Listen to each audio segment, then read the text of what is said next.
Hello, everyone, and welcome back to Queen Elizabeth, A Day in Her Life. I had a viewer request a video on the Queen Mother and her family, and that sounded like a very good idea. So I found a book entitled The Queen Mother by William Shawcross. It's supposed to be a very informative book. I bet it'll be a great adventure learning more about the Queen Mother and how she began her life. When the Queen Mother was born, she was named Elizabeth Angela Marguerite Bowes Lyon. She was the ninth child and the fourth daughter of Lord Claude George Bowes and Lady Nina Cecilia Bowes Lyon. They were Lord and Lady Glamis. Elizabeth was born at the end of the Victorian era. It was always thought that the Queen Mother was born in London, but now it is thought that she was really born in Hertfordshire. It's possible that her mother was on the way to London to have the baby when the contractions began, so she was born in Hertfordshire, but it may never be known where her true place of birth was. Elizabeth, it was said, had a perfect childhood. It wasn't formal or restrictive. It got even better for Elizabeth when her brother David was born. He was the 10th child, the last of Cecilia and Claude's children. They were very close because there was a gap between them and the other children. Their mother said that they were her two Benjamins. The family called Elizabeth Buffy, and their mother was the most important person in their lives. After that, it was their nanny. The nanny was Clara Cooper Knight, known as Alla. She was the daughter of a tenant farmer on Strathmore, Hertfordshire estate, and she was hired by Lady Strathmore when Elizabeth was only a month old. The nanny said that Elizabeth was exceptionally happy, an easy baby. She crawled early, she ran at 13 months, and she spoke early. The nanny was kind but firm, and she was devoted and dependable, and she remained in charge of the nursery until Elizabeth was 11. She stayed with the family after that. She went to work for Elizabeth's eldest sister May and then took charge of Princess Elizabeth when she was born in 1926. Elizabeth spent most of her childhood at St. Paul's, Waldenbury, and Elizabeth's brother David said that he and Elizabeth regarded Glamis, a holiday place, Street Lamb as a visit, and St. Paul's as a home. Their childhood consisted of charades, schoolrooms, tea, homemade toffee, Christmas Eve, and hide and seek. The garden outside was pretty and mysterious. There were barns and other outhouses, so it was fun to play there. Elizabeth loved being in the stables and smelling the horses and leather. Beyond the garden was the woodland, and it was long grassy avenues with beech hedges and connected by lateral rides. Statues stood at the end of the vistas, and there was a maze of walks crisscrossed along the wood. There was ponds, a rock garden, and a huge knobbed oak tree. When Elizabeth was an adult, she described her magical world. At the bottom of the garden, which always seems to be in sunlight, the wood had the haunt of fairies, with the ponds and the moss-grown statues, and the big oak, where there were two ring doves, Curly Love and Rhoda Wrigley Worm, contently cooed in their wicker-work ideal home. David and Elizabeth had a favorite hiding place they called the Flea House. It was in the attic of a decrepit brew house, and David said it was a blissful retreat. They hid from grown-ups and escaped from their morning lessons. They had a store up there where they kept apples, oranges, sugar, sweets, slabs of chocolate, manure, matches, and packets of woodbines. David told his sister biographers that we did all the usual country life things together. We were never separated if we could avoid it. They had different interests as close as they were. She loved horses and he didn't. She loved parties, he didn't. Elizabeth said when visitors came, she would explain, David is rather shy. Glamis Castle, it was a good place to spend the holidays. It was the most splendid building in Scotland. The oldest part of the castle, the southeast wing, dated from the 15th century. By the end of the Victorian period, the castle had become more domestic. Elizabeth's grandfather started building a new nursery wing and had large south-facing rooms on the second floor. Electricity came to the castle starting in 1929. Elizabeth remembered her grandparents' golden wedding celebration at Glamis in 1903, and she sat on her grandfather's knee and watched the fireworks. On February 16, 1904, Elizabeth's grandfather died, and her father became the 14th Earl of Strathmore and Kinghorn. Elizabeth recalled years later that in her childhood they always seemed to be in mourning for someone. Their home remained at St. Paul's Walden Bury, but now that their father had inherited Glamis well, not to mention Streamline and Gibbside, that they spent a lot of time visiting North properties. So their schedule will be winter, spring, and summer until July. They were spent in Hertfordshire and London. In August, they moved to Glamis, staying there until October or sometimes November before returning south. In the autumn, they also visited Streatland.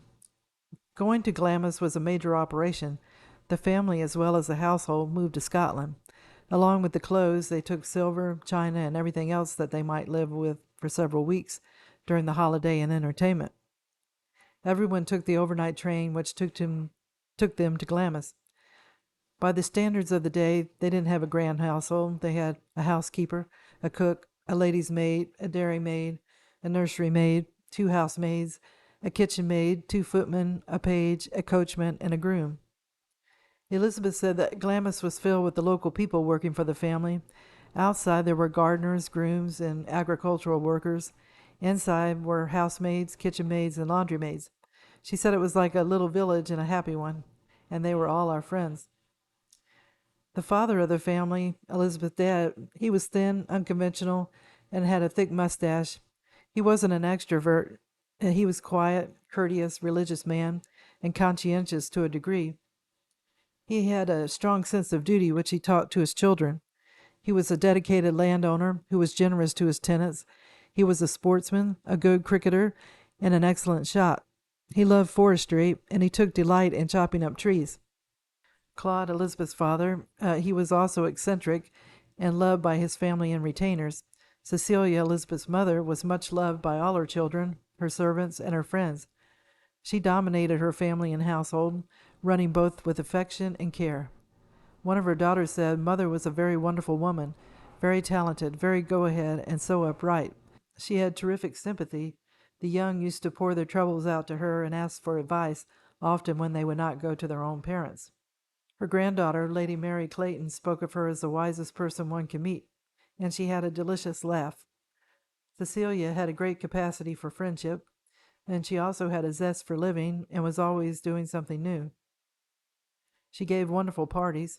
Cecilia entertained the kids with tales of life at Glamis and the centuries gone by. She gave them a sense of history and romance, a love of tradition and a sense of duty. Cecilia was strict, but she wasn't harsh.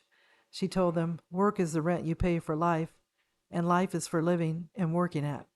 If anything or anyone bores you, then the fault is in yourself. Cecilia was artistic and creative, and she did great embroidery work. She also had a good ear for music and was an accomplished pianist. She loved to garden, and at Glamis between 1907 and 1910, she designed and created the Italian garden. It was a major project. 4 acres of trees had to be taken down, and they drained the ground, and the work was done by the men from the estate. Christianity was important to both Cecilia and Claude, and they passed that on to their children. The family said prayers daily at St. Paul's Waldenbury and in the Glamis Chapel. Cecilia taught the children to kneel and pray beside their beds every night. Elizabeth continued to do this until the end of her life. They were brought up like other British children were, with a love of nation as well as a love of God, loyalty to king and country, and decent behavior. Their generation, like their parents, they were proud of the spread of Christianity, law, and technical progress throughout the British Empire. Elizabeth, she was a vivacious child, and even at a young age, she loved the company of adults as well as children. Her grandmother found her quite a companion even when she was 3. And one time, Elizabeth's mother found little Elizabeth pouring tea that she had ordered herself and talking to the neighbors who had arrived early. And another time, Elizabeth approached a distinguished visitor with the words, "Shall we sit and talk?" It was more a command than a question, and the visitor left the party and had a conversation with her. Since she was the 9th child, they indulged her more. Elizabeth was mischievous as well as precocious. One time, when she was 6, she used a pair of scissors to cut up her bed sheets. When she was told what she had done to a visitor, the visitor asked, "What would your mother say?" And Elizabeth said she would say, "Oh, Elizabeth," and she was right. And Elizabeth remembered when she was a child, she went on trips to Italy with her mother to stay with her grandmother, Mrs. Scott, in her various villas in Florence, San Remo, and Bordighera. Elizabeth wrote to her father, "This is the most lovely place, and there's an orange tree in the garden and lots of flowers to pick, and I do that before breakfast." And they did several more trips over the next few years, and it made a deep impression on her. In November 1908, Elizabeth's eldest brother, Patrick Lord Glamis, married Lady Dorothy Osborne, a daughter of the Duke of Leeds. In 1910, they had a son named John, and Elizabeth became an aunt for the first time. She was just 9 years old. And she recorded the event in one of her first diaries. In the diary, she recorded events, but she dwindled off writing things down after time like everybody else does. So she wrote about her lessons and a not very nice fancy dress party, enjoying Aladdin in London, lessons, tobogganing, and church. July 1910, Elizabeth's oldest sister, May, married Sidney Herbert, 16th Baron Elphinstone, at St. Margaret's, Westminster. He was a former big game hunter and an explorer. Elizabeth wrote to May after she had left on her honeymoon, and May wrote back to Elizabeth 3 days after Elizabeth had written her. Elizabeth told her father had given her 10 shillings because she was 10. Her mother gave her a ring, her grandmother a tennis racket, and a cut coral. Her brother Michael teased her by refusing to go and buy her a present. Then he handed her a penny, and then he increased it to 4 shillings. She said, "So I'm very rich." And May and Sidney had sent her a present too. Elizabeth thanked them and said, "I absolutely don't know how to thank you and Sidney for the lovely, beautiful clock. It will be so useful. I thank you and Sidney 1,000 times." When her mother, Cecilia Strathmore, had to go to London without her, Elizabeth wrote a stream of affectionate letters to her. "Darling, sweetie, loving mother," telling her that they had looked for wild hyacinth bulbs in the woods, or that one of the dogs was lame, or that she was doing her lessons. And then Elizabeth recalled in the early years of the time she spent in the quiet world of horses, and she remembered one frightening incident. She was with the coachman, and they were driving a pair of horses, well, she was, and they started to run away with her, and she said, "We were hanging on, making straight for the gates, and they were shut." And she asked the coachman, "What are we going to do?" And he took his bowler hat off and said, "Trust in the Lord." They hung on, and once they got near the gates opened up, and we flew through them at great speed. Trust in the Lord. So I'm going to stop the video here. It sounded like the Queen Mother had wonderful parents and a dreamlike childhood. She shared special childhood memories with her younger brother, and they explored the world they lived in, which was their backyard. And it sounds like she was a smart little girl who got along with everyone, whether they were a child or an adult. I'm glad a viewer requested learning more about the Queen Mother and her family. It shows us how they became the people they would become later on in life. Next, we'll revisit the family of the Queen Mother and see what they're up to next.